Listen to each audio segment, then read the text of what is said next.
So the question of the week, it actually comes from, I had a great conversation with Sabrina Walker-Hernandez on her show Sipping Tea with Sabrina. You should check Sabrina out, supportingworldhope.com, and check out her live stream, Sipping Tea with Sabrina. We had such a great chat. We both are in love with talking about engaging boards in fundraising. That's what my book is about. That's what I love to talk to organizations about. And so we had this phenomenal conversation. And during the show, she asked me a really great question that I wanted to talk to you all about today. So she said many nonprofit leaders struggle with disengaged boards when it comes to fundraising. And I'm sure many of us know this to be true.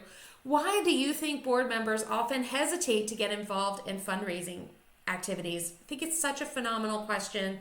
I have lots of thoughts about it, but there are two main things that stick out to me. One is when we're recruiting our board members, we're often afraid that if we mention fundraising, they will say they don't want to be on our board. And so fundraising doesn't get brought up. And I think this is a disservice to your prospective board members, and it's a disservice to your organization. Fundraising is one of two jobs that nonprofit boards have: governance and fundraising. It's very important to make it clear to prospective board members that they're going to be expected to participate in fundraising, but it's all in how you frame that, right? If you frame it and they think, well, I'm just going to be expected to go and beg everyone I know for money. I know very few people who are going to jump at the chance to do that. But if you frame it as your job is to help us build relationships and get people emotionally invested in our mission so that when we do ask them for money, they're primed and ready to go, and they want to now they're emotionally invested, they want to be financially invested in what we're doing.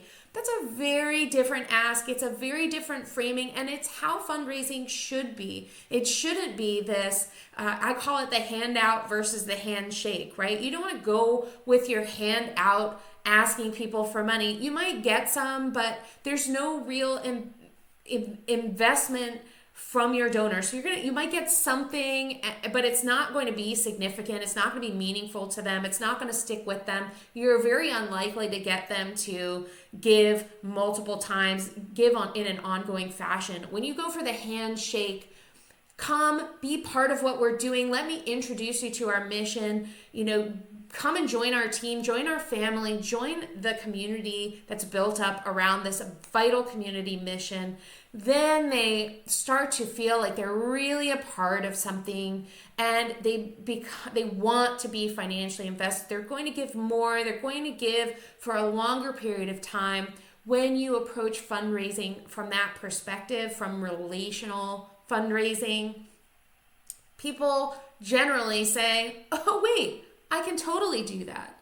But when you just say, I think they're not going to join the board if I say, you have to fundraise.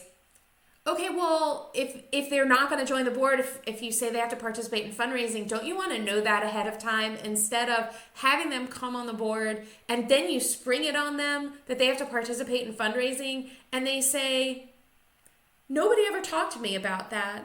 I was never notified that that's something that I have to do. And that just sets you off on the wrong foot. They're immediately going to be off-put and resistant to anything that comes after that. Make sure it's something that you talk about ahead of time. And then, again, it's all about that framing. Give people examples of what relational fundraising looks like, because it looks like something different to every single person on your board. I always love to give the events example, okay? Because events, it's a way that everybody on your board can tap into their individual comfort levels, availability, social comfort to work as pieces of a whole and create something that's successful. So maybe you have someone on your board that has tons of time and energy and they can be your event chair. Then maybe you have some other people that maybe don't have as much time or energy, but they really want to be involved in the event and they can be on the events committee. Then you might have somebody that really is truly a worker bee. They just want to be set on a task and they're happy to go and get it done. That person can be your runner, running around collecting supplies. They can help run things during the event, help run your volunteers. They just need a task, and they're off to the races, right? Then you might have your social butterfly in your group who really wants to be the person that goes up and welcomes everybody and thanks them for coming on behalf of the board of directors and the organization, introduces people to staff, answers questions. They're the schmoozer, they're the thank you person, really making everyone in attendance feel appreciated for attending the event.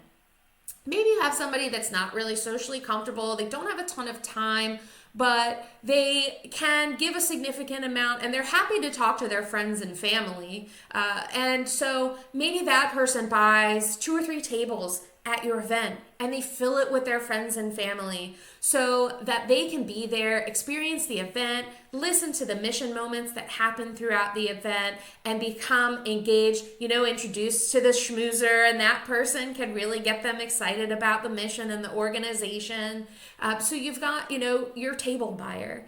Then maybe you have somebody who can't attend, or they're really low energy and not very comfortable in social situations, but they're happy to sit and write 1 million handwritten thank you notes, which is one of the most impactful things you can do. You always want to follow up after your event. The event is not the thing. The event can raise a ton of money, right? But ultimately your event is to help you bring more people under your tent. And if you are not keeping your donors, your event attendees engaged after the event, you're missing out on a huge opportunity. So have your board members sit and write handwritten thank you notes. It means so much to receive something handwritten and personalized in the mail. It really does. I've done this after events and people are honestly shocked that it's like, all I did was buy a ticket and someone took the time to write a handwritten note. It's very meaningful. So you can see with the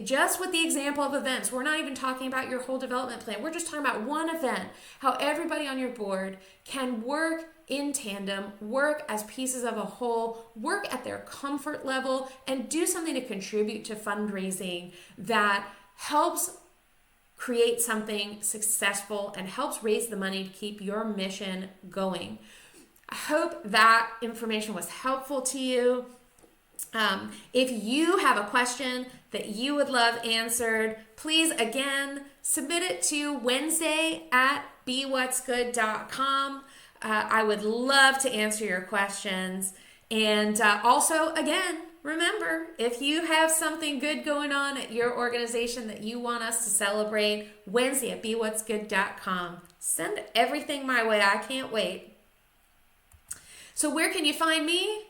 Shockingly, at bewhatsgood.com. Come check me out. I do have some webinars on there, some podcasts, things like that are free to access that might help you with, particularly, obviously my focus is on board engagement. We also have, I think there are a couple of webinars on what happens after your board says yes. So building that culture of fundraising within your organization, just taking those very first steps. So you can go and check that out as well. You can also find me on Facebook and YouTube at Be What's Good. If you're over there, I hope you'll take a moment and subscribe to my Facebook page or my YouTube page. It helps other people see this content. Now, if you find it useful, hopefully other folks in the nonprofit world will also be excited about it and find it useful. You can also find us on LinkedIn at What's Good LLC. So come check us out there as well and hopefully follow us. And one more time, if you're interested, my itty bitty book of nonprofit fundraising is available on Amazon. I hope you'll go check it out.